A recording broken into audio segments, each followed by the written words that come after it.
Is there another president other than yourself who you think would have done a good job hosting the Kennedy Center Honors? Hosting, yes. Building, no. When will locals who come to the Kennedy Center, who live here, when will we start to see all of the changes?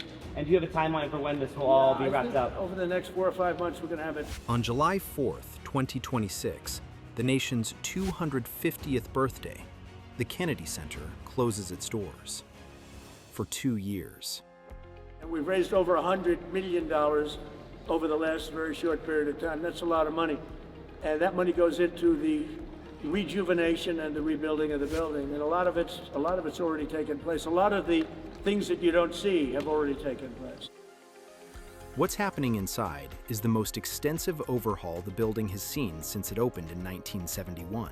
Crews are confronting water damage so severe that in some places, structural steel has corroded down to tissue thin. Most of the first year's work happens deep in the building's core. Structural repairs, mechanical systems, electrical, plumbing. The unglamorous fixes that keep a national landmark standing for the next 50 years.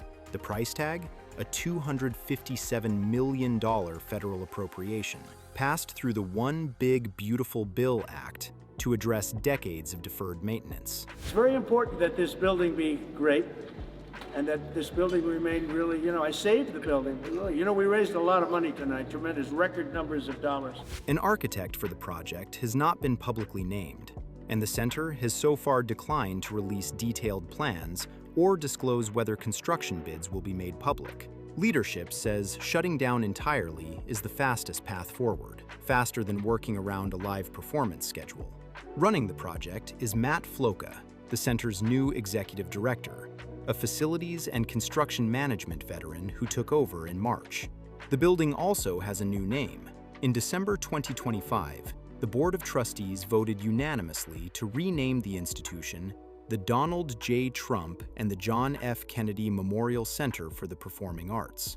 Legal scholars have questioned whether the board has the authority to do that.